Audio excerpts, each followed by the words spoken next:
I'm GREYMOND. I'm an expert in OCD recovery because for the last 19 years, I've been helping people fully recover from OCD.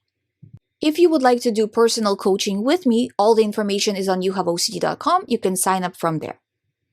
The reason people say OCD is chronic is the approaches they use to recover from OCD, or to manage OCD rather.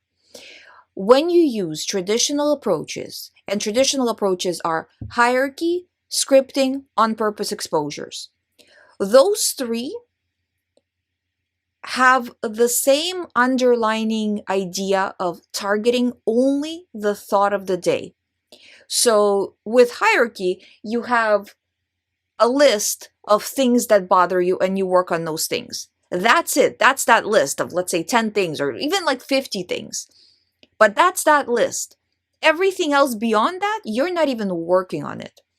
Exposure of the day, that's the only thing that you're facing. Any variation of that, you're not facing. You're facing only a very narrow thing.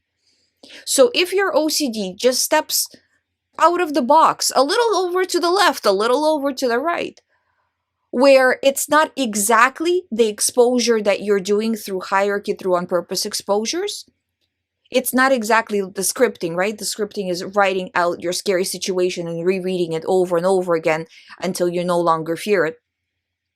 There's a little more to it, but in short, again, you're targeting the situation of the moment. And then when your brain throws you something a little bit different, steps out of the box in some sort of way, maybe something a little bit scarier, you're back to square one. And that's why your OCD stays chronic with these methods. We're not approaching it from a global problem. The global problem is that you are ruminating.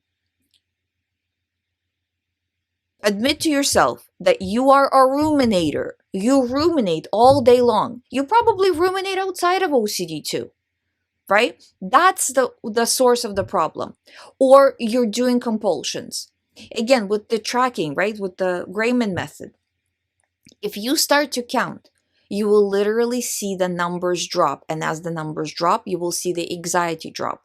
Your brain wants either rumination or compulsions out of you. It doesn't care what theme it is, what thought it is. Write it out all you want. It'll send you a new one. It wants that from you. It wants that power up, which means, again, certain, let's say, amount of compulsions or certain minutes of rumination. That's the GREYMOND method. That's what we're counting.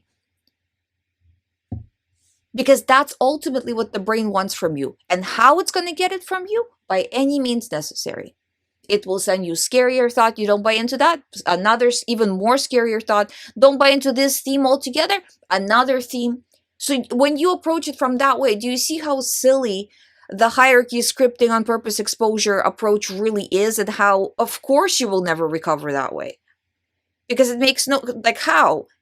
We're approaching OCD as if it was a phobia, which is an entirely different thing. With phobia, yes, come close to the spider, eventually touch the spider, you're no longer afraid of the spider. But phobia doesn't flip to a different theme. This does. And this is really the problem of why people say OCD is chronic and so on. It's absolutely not chronic. You absolutely can recover from it, but you need to understand the mechanics of it and how it works so you recover properly. Thank you for listening. If you have not subscribed, please subscribe. If you would like to do private coaching with me, please sign up through youhaveocd.com. I'll see you tomorrow.